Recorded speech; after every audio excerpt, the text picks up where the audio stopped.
What's going on, everybody? It's Israel over at The Elevated Man. This is episode 1, series 1, title 1, whatever you want to call it. As I've grown throughout my life and as I continue to grow, some of the things that have helped me, some of the things that have led me to become the man that I'm going to be, the man that I am today, I felt like could be used universally, could be used by anybody. Just because it's helped me so much, I figured now with the way that how easily social media, how easy it is to get your message out there, why not, right? And especially if it's free. So today I wanted to talk about 6 or 7 things on how to navigate tough times, right? Because we all go through them. It's not a matter of if, it's a matter of when. So when tough times hit, a lot of times people will retreat, or you really don't know what to do. And these 6 or 7 things that I've learned to do, am learning to do, continuing to evolve to learn to do, have been some things that have really helped me move past the tough times that I'm in. It's not to say that I still don't have downtime, or like where I really don't feel like I'm going to make it through, or there's like, really, really dark times. But when the smoke clears, when the dust settles, whatever you want to say, it's some of these things that I go back to, and some of these things that I've been taught, or some of these things that I've used that have helped me get to the next level or get out of that, right? So, and this is true throughout my life. Even when I didn't even know that I was doing it, whether it was with the help of a mentor, a loved one, a coworker, a best friend, whatever it was. It's like when I look back and you look at the process of what's going on, when you really start to solve the problems, you realize it's kind of the process that takes place. Now, whether or not you want to control it or you want to let the situation control you, it's 2 totally different situations. So for me, and I'll start off with kind of the tough time, right? I know it seems kind of redundant, but identify the tough time. Identify the source. So identify what it is about the struggle that you're going through right now that is truly causing the struggle, right? So, for instance, mine is, and this is just true to me, is my struggle with money, struggle with finances, right? So the struggle on the surface level seems to be that, you just have a struggle with not ever having enough money or ever feeling like you don't have enough money. But in reality, it's so much deeper than that. It's the feeling of not being able to provide, right? Not being able to provide financially for my family, or not being able to provide the basic necessities for the family. Now, I can do that. For the most part, I can provide my family with what they need financially at the drop of a dime. I can figure that out, but it's just the struggle, or that feeling. So when I say identify the source, I don't mean just say like, are you having a bad day? Okay, well, the source is I'm having a bad day. I mean, peel the onion, right? Go layers deep. And the reason why that's important, because if you never actually go to the source of what's causing the problem, you will never, and I mean never, get over that problem, ever. It won't happen, because you'll always just address the response to that struggle. You'll always just address that. How do I cure that anxiety, that insecurity, those things quickly? How do I get rid of that? And whether that's go listen to music, turn to whatever vice you have, whatever addiction you have, whatever that is, because that cures it cures the response to that struggle, that tough time, right? So it's important to understand what the tough time is, what the struggle is with you, so you can properly identify and then navigate through, how do I solve this? How do I put out the fire versus turn off the smoke alarm, right? Hopefully you guys catch that. So when there's a fire, there's 2 things you can do to solve that alarm going off, and that's either A, go turn off the smoke alarm, right, because smoke is rising, or you can find the fire and put it out. We aim to put out the fire, and a lot of times we spend our lives putting out multiple fires. So there you go. Anyways, so identifying the source is going to be one, if not the most important part of the process, because you can't solve something if you don't know what the problem is, if you don't know what the root cause of it is. So digging deep and finding those things, I think that's going to be where you need to start, versus identifying the feeling of you feel because of the struggle. The second thing that I like to kind of go to is, why is it there? Why is that situation? Why is that thing that you have there, that underlying cause? Like I went a couple layers deep on mine. There's more to it, but why is it there? Why does it exist? Why does the feeling of finances and not being able to provide, why does that affect me? Is that just a man thing? Is it a cultural thing? Is it a egotistical thing? Like, what is it? Like, why is the problem there, right? And so for me, just to kind of, keep me in line with what I'm talking about, my growing up, I never really grew up wealthy. I never grew up feeling like we had enough. I grew up, there was a point in time later on in my life that it was really kind of questionable about where my next meal would come from for myself, or where we would be living at, and I was worried about if we could pay bills, those types of things. So for me, it comes from that. And so being able to address that, being able to see that, helps me in times of like when I get that, I don't feel good, I feel anxious, to remember that I'm here. I made it, right? As tough as it was and as bad as it was, I'm here. I'm sitting right now with a $1,000 iPhone, MacBook Pro, iPad, the whole thing. So it's like, at the end of the day, the struggle was there, but we made it through, right? So, but that's what I'm saying. When you identify the source, you identify the cause, you see why is it there, you start to go, oh, okay, like, I understand why it's there, but it doesn't make sense to keep letting it be there, right? So truly, these things kind of go in order, right? Identify it, then identify why is it there. The next thing, or third thing, I really don't care about the number, but the next thing that I like to do is, when did it first show up, right? And like, when did it first show up at the current struggle you're in, and when did it first show up when you really started thinking about it? Like the first time, when was the first time you can think about this struggle occurred in my life? Because typically, more often than not, the struggles that you have today are some of, if not the same struggles you have of yesterday, because you didn't properly solve that struggle. And it's not true for everybody, but it's true for a lot of folks out there. And it's true for a lot of individuals that I talk to. It's true for a lot of people that I help mentor or go through the process of these things. So, when did it first show up?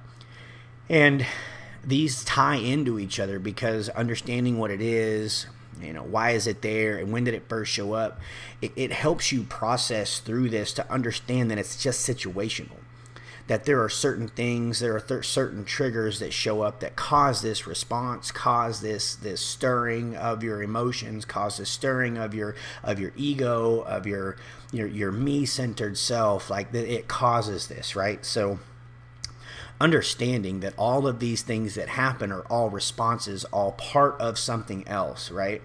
And so when you can go back and identify, where did this thing start showing up? Did it show up early in my life? Did it show up late? When did I start recognizing this? Where's the pattern? How do I break this pattern? How do I get out of this? How do I solve this process, right? And then, kind of the next thing, and it's not a necessity, but I like to process it. Why is it significant?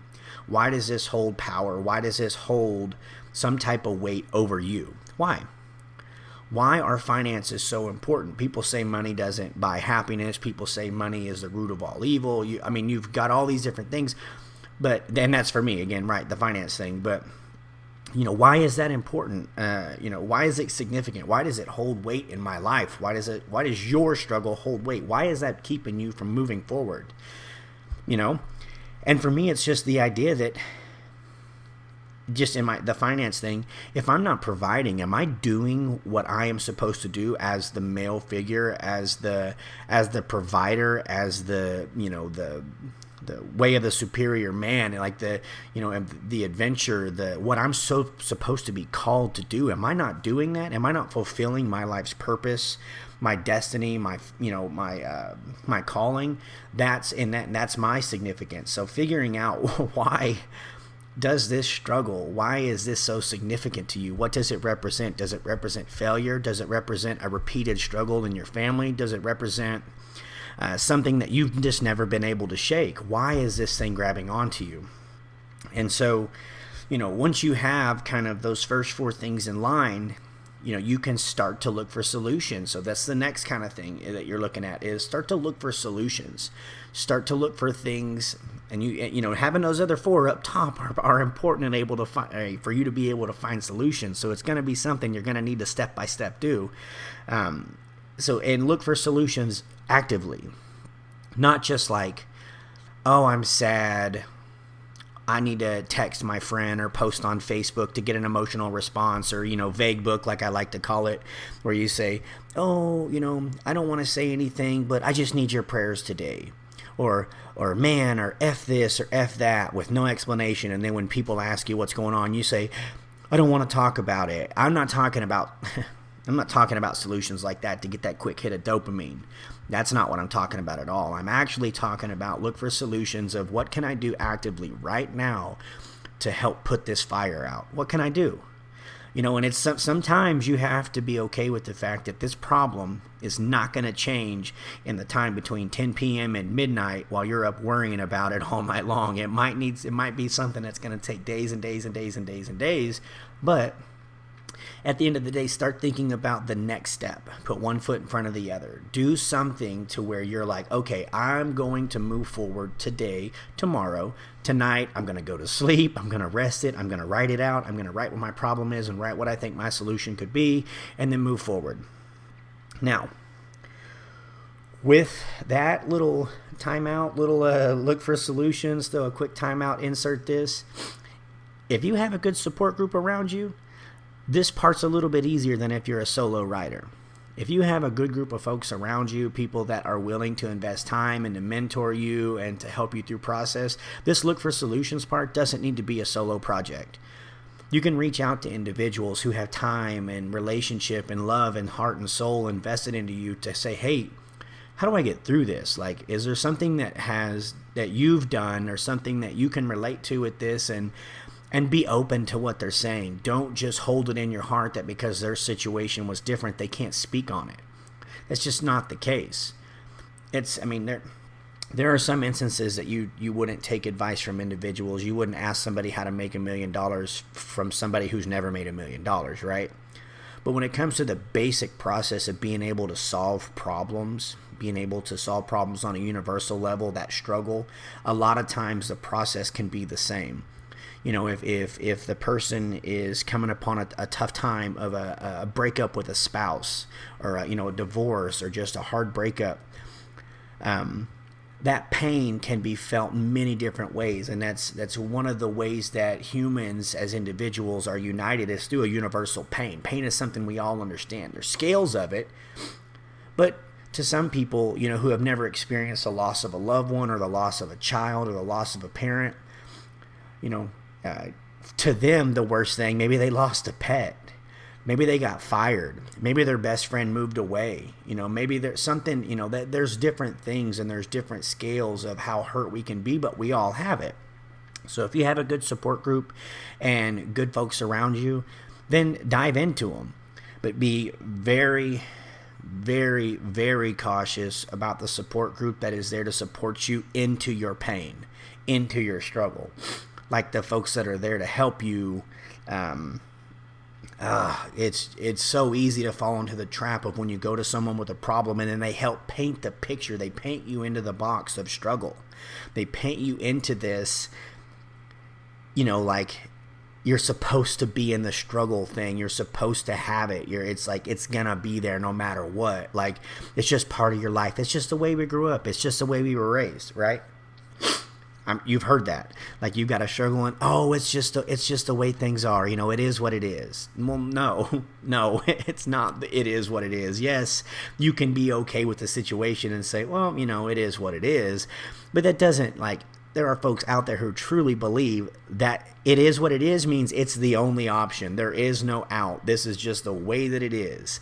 And that's not the case. So when I say go to a support group, be cognizant of what they're saying and how they're saying it. If you find yourself feeling like, yeah, I'm going to be in this struggle, and it's okay to struggle, and it's okay to stay here, I'll just hope it just figures itself out. Time will just take care of itself, because that, my friend, is not what we're talking about today.